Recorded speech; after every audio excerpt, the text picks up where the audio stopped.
সম্মানিত তারেক রহমান, তিনি বিভিন্ন জায়গায় বক্তৃতা দিচ্ছে বারবার এবং বিভিন্ন ধরনের নাটক করছে তার মঞ্চের মধ্যে। সেই নাটকের মঞ্চের মধ্যে আমরা একটিবারের জন্য হায়ের স্লোগান আমরা দেখতে পাই না, আমরা কোনো হায়ের ডায়লগ দেখতে পাই না। তাহলে আমরা কি ধরে নিব আপনি নায়ের পক্ষে অবস্থান নিচ্ছেন? না মানে হলো হাসিনা, না মানে হচ্ছে মোদি, না মানে হলো হাসিনার যে ফেসিবাদী কাঠামো সেটা রাষ্ট্রের মধ্যে রেখে দেওয়া। আপনারা কি সেই হাসিনা হতে চান?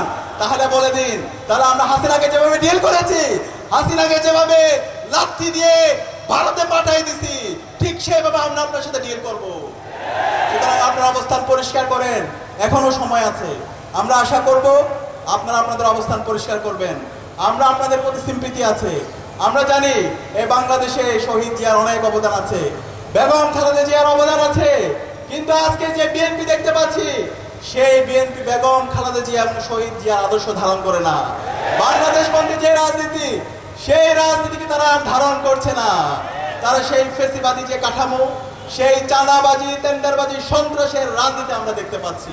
সুতরাং আমরা অনুরোধ করব, বিএনপিকে আপনারা নিজেদের মধ্যে সংশোধন করেন, জুলাইকে ধারণ করেন, জুলাইয়ের শহীদদের আকাঙ্ক্ষাকে ধারণ করেন এবং খুব দ্রুত সময়ে আপনারা হায়ের পক্ষে আপনাদের ক্যাম্পেইন শুরু করেন। কিন্তু হায়ের পক্ষে যদি আপনাদের অবস্থান পরিষ্কার না করেন, তাহলে 12 ফেব্রুয়ারি পর্যন্ত যেতে হবে না। তার আগে বাংলাদেশের মুক্তিকামী ছাত্র জনতা আপনাদের বিরুদ্ধে গণরায় দিয়ে দিবে। ইতিমধ্যে আপনাদের যে অবস্থান ছিল, আপনাদের ভুল রাজনীতির কারণে আপনাদের সেই অবস্থান নষ্ট হয়ে যাচ্ছে। এক সময় শহীদ জিয়া যখন ছিল এবং বেগম খালেদা যখন ছিল, বিএনপি অনেক বড় দল ছিল, কিন্তু আজকে বিএনপির ভুল পলিসির কারণে গত 1.5 বছর ধরে চাঁদাবাজি, টেন্ডারবাজি, সন্ত্রাস এবং এই ধরনের দুর্বৃত্তায়নের রাজনীতির কারণে আজকে বিএনপি একদম ছোট দল হয়ে গেছে।